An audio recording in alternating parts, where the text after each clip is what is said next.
Alrighty. Well, thank you so much for joining me today, and welcome everyone. For those of you who may not know me, my name is Carrie Meisker, and I am the owner of Ether Wellness, a beautiful studio here located in Madison, Wisconsin. And I work primarily in women's health, movement, nervous system support, and sustainable wellness. So today's workshop is called The Power of Pause, Reclaiming Your Energy in a Busy Season. And truly, this conversation feels more important than ever. And I see so many women moving through life feeling constantly on that go mode, thinking about everything, holding on to everything for everyone, trying to stay productive, trying to be helpful, responsible, stressful, supportive, all while quietly feeling exhausted underneath and inside. And so somewhere along the way, the stress starts to feel normal. Being overwhelmed becomes our baseline. Rest feels unproductive. And even when we finally get a chance to slow down, we realize that our bodies don't even know how to relax, know what that feels like. And so today, it's not about fixing yourself. You're not broken. It's not about adding more to your to-do list. And it's definitely not about doing everything perfectly. This is really about understanding your body differently, learning what actually happens beneath the chronic stress and overwhelm, and exploring practical ways to support yourself with more awareness and compassion so that you can come into alignment with yourself again. So before we dive in, let's just take a moment to arrive. Plant your feet on the floor, relax your shoulders, unclench your jaw if needed, and close your eyes if you want. But take a slow inhale through your nose and exhale gently. One more deep breath, inhale. And exhale. Let yourself fully arrive. Go ahead and open your eyes if they were closed.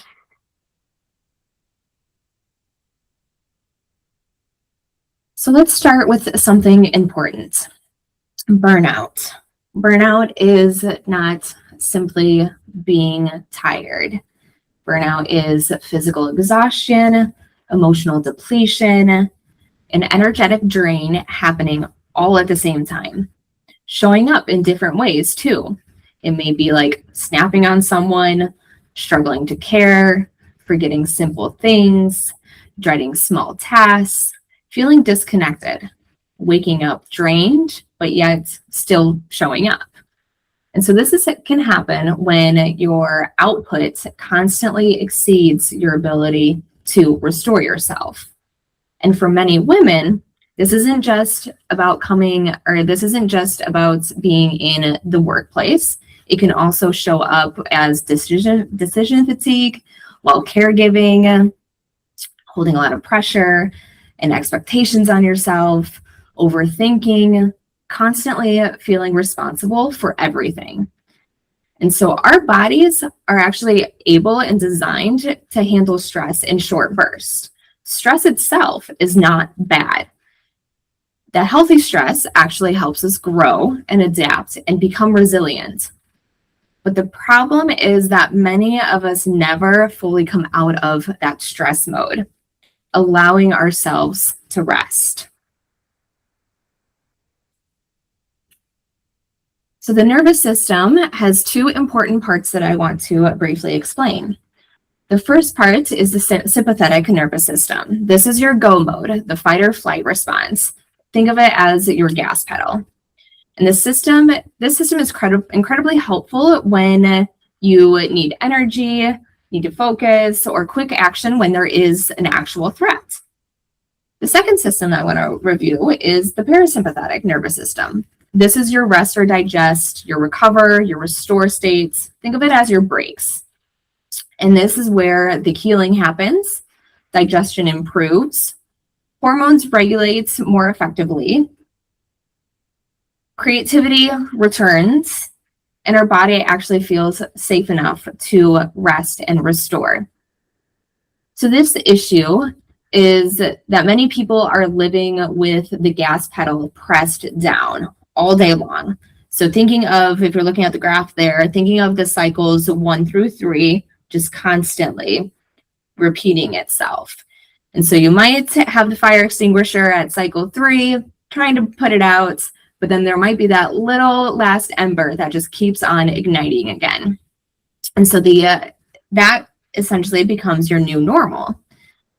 So then if you're constantly in that state of the cycles 1 through 3, that fight or flight states, you may notice things like feeling wired but exhausted, difficulty relaxing, shallow or rapid breathing, brain fog, digestive issues, disrupted sleep, irritability, tension in the jaw or the shoulders, feeling emotionally or physically disconnected from yourselves, feeling overwhelmed about the smallest things.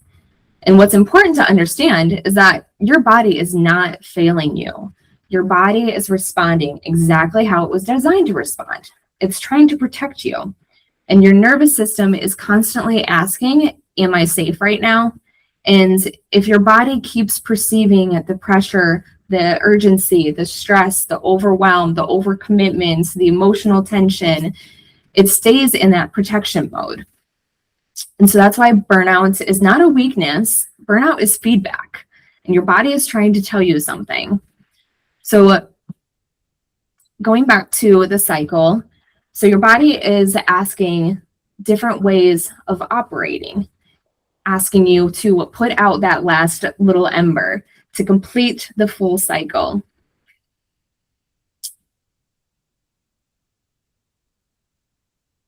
Another analogy I like to use is it comes from the book, The Big Leap by Gay Hendricks. So he talks about how many of us become deeply conditioned to worry. And honestly, I think a lot of women can relate to this because it's in our nature to care. And so worry can feel productive. It can feel responsible. It can feel like that we're staying ahead on top of things. It can feel like that we're planning, trying to prevent problems, preparing ourselves. But many times our body becomes so used to that stress and worry that, again, it starts to feel normal, familiar, and even safe at times. The body responds to staying in that state of alertness every time we try to engage a stressful worry or thought, even if nothing is actually wrong or nothing is actually wrong in the present moment. And so your nervous system also doesn't always distinguish between real imminent threat and mentally replaying stressful possibilities over and over again.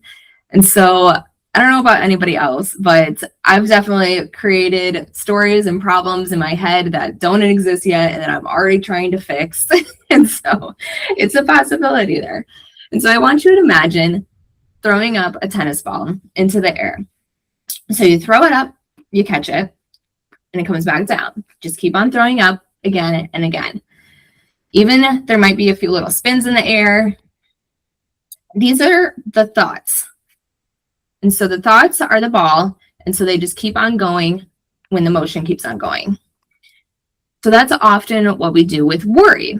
We replay the conversations, we anticipate scenarios, we overanalyze decisions, imagine worst case scenarios and outcomes, and instead of settling the thought down, we just throw it back up in the air, and it just keeps on going. So every time we do that, our nervous system responds to something that still needs our attention. It still needs to grab a hold of the ball. So if you find yourself in a spiral of thoughts, I want you to ask yourself, is this, the story that I'm creating in my head, a real possibility? And is there anything I can actually do about it right now? If yes, then go ahead and take action. Might be a small action, might be a big action, or we're just one step towards a big action. And then if no, we begin to practice something different. And at first, when you start to ask yourself these questions, you might feel like that you've been answering a lot of yeses. And that's normal because it's what your body and your mind is used to. It's that normal pattern. But the more you stop and pause and ask yourself, then the more you will start to notice that pattern and become more aware of your intentions. And so I encourage you to practice releasing these thoughts, which a lot of people don't even realize that it's something that we can do. We can control our own thoughts. We have that control over our own thoughts. So again, going back to the tennis ball, imagine holding the tennis ball tightly in your hand. Now, at first, it may feel like that it has control over us because it's sitting there, it's maybe weighing us down, or maybe think of a rock as a better analogy, weighing it down. But then you pause and you realize you're actually the one gripping it. You have control on this. And if you release your hand, then let the thought release. It releases. And this isn't about forcing your thoughts away, or your thoughts always come back, and that's normal. But over time, you begin noticing which thoughts actually truly need your attention, and which thoughts are simply patterns of your nervous systems that has learned on repeat. And so awareness is very, very powerful. All that said, one of the biggest things I want you to understand too is that you can't always think your way out of stress. Most people who are already whelmed are already overthinking. And so their mind is already going busy at 20 miles or 100 miles an hour. And so at some point, our body needs a response and support too. Our nervous system actually speaks in the language of sensation. So awareness, which is what I just had mentioned, and then breath, movement, and safety. So let's talk about a few different practical ways on how we can support our body. Stress often shows up in the body before we consciously notice it mentally. And again, reviewing the common signs of burnout, we have the jaw tension, the shoulders creeping inwards up towards our ears, gripping through our stomach might be tight and in knots, shallow rapid breathing, tight hips or chest. So the powerful practice, again, is simply checking in, doing a full body scan from head to toe, asking yourself, where am I holding tension right now? Because once you know it, once you notice it, once you name it, you can then begin to release it. And often that awareness, again, is the first step towards regulation. Breath is the second one. So the fastest way to communicate safety to your nervous system is breath. When we're stressed out, our breath often becomes the shallow, the quick, the chest focused. So breathing through our chest instead of our belly or our ribs, and tightness. But when we can intentionally slow our breath down, especially on the exhale, then the body begins to shift towards that regulation and the heart rate slows down. The muscles soften, our nervous system receives the message that, hey, I'm safe enough to slow down. Movements can also help complete the stress cycle. So movement helps release tension, improve circulation, regulate the stress hormones, and reminds the body, again, that it's safe. And this doesn't mean that you have to do intense workouts or spending 7 days a week in the gym or for hours. It can be simple things like stretching, walking, yoga, a 20-minute strength training session maybe, dancing, shaking off your hands, standing up between tasks. The tiny movements matter. And most of us think that the regulation has to be complicated or some big planned out thing. But often, again, it's the smaller moments that we're creating where our body can feel safe and supported instead of constantly pushing through. So the fourth one, safety, interrupting that short stress cycle. So again, I'm going back to the graphic of the 1 through 3 cycle. So interrupting that 1 through 3 is really, really important. So when you notice yourself spiraling into that worry or overwhelm or overthinking, again, pause and ask yourself, what does my body need right now? Not what should it need? What do I feel like I should be doing? But what would actually support me in this moment right now? Sometimes it's water, sometimes it's food, sometimes it's movement, sometimes it's breath, sometimes it's rest. And again, sometimes it's simply awareness, communicating to your body that it's safe. So let's go ahead and take a guided practice here and practice this all together. So sitting comfortably, feet grounded or in a comfortable position, shoulders relaxed, closing your eyes if that feels good.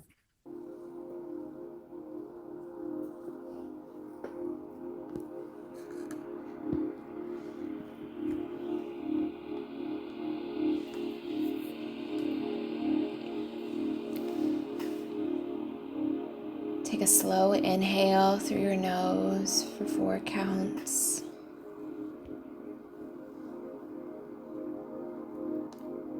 And exhale slowly for 6.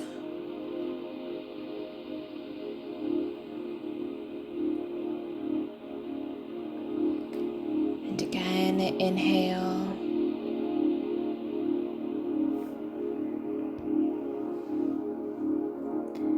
And exhale.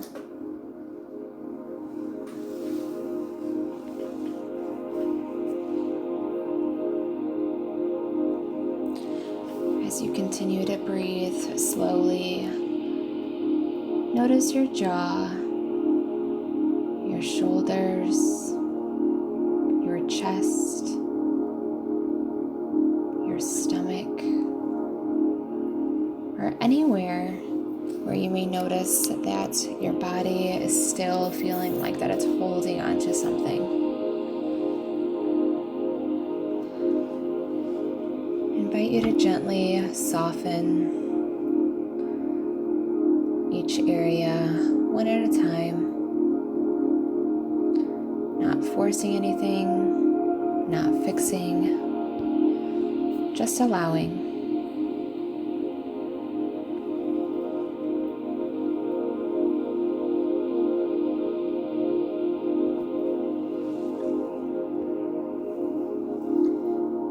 Continue breathing slowly, with longer exhales.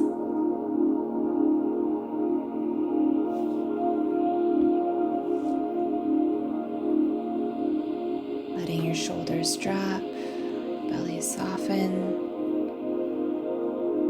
Let yourself receive the support from the chair or the mat beneath you.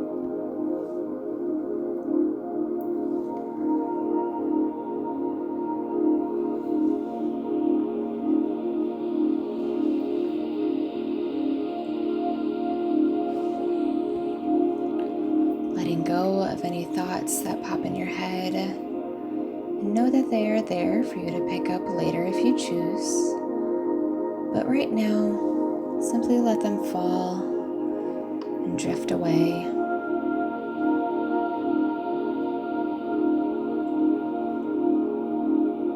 Continue breathing slowly.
And with each exhale, release and soften.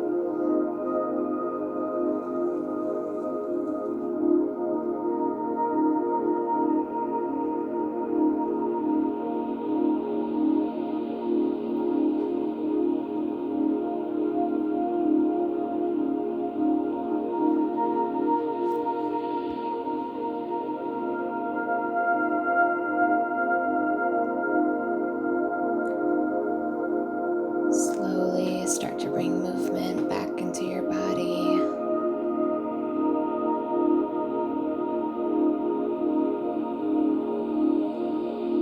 Gently opening your eyes, coming back into the room.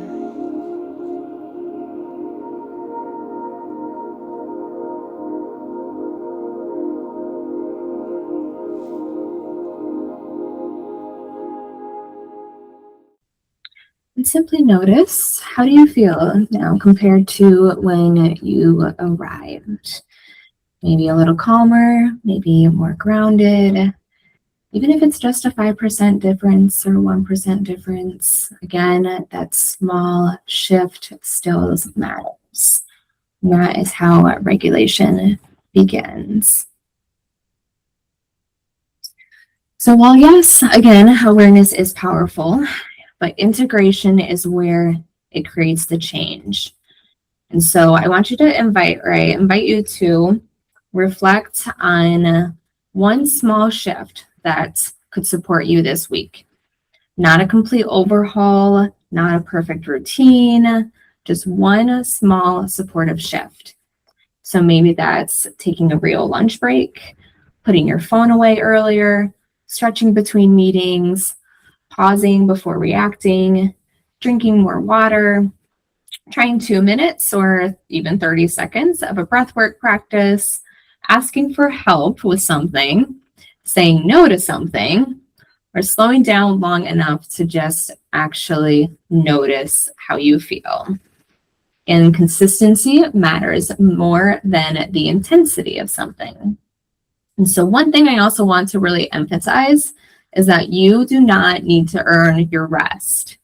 You do not need to get completely burnt out before you start supporting yourself. You're allowed to create a life that feels sustainable and at ease and peace for you. So before we close, I want to remind you something, that your body is not working against you. It's trying to protect you. And the more that you begin creating the moments, the more that you begin creating the moments of safety, awareness, breath, and support, the more your energy, clarity, resilience, and connection it can begin to return to yourself. You do not have to live in survival mode all the time. You can feel more calm and capable at the same time. Again, thank you so much for being here today. And thank you for your openness and your presence and your willingness to pause. I hope you leave with a little bit more awareness and a little more compassion for yourself and a few other tools that you can return to when things start to feel heavy. And if you enjoyed this little workshop, I'd love to absolutely continue in supporting you through the future workshop classes and coaching. So once again, thank you.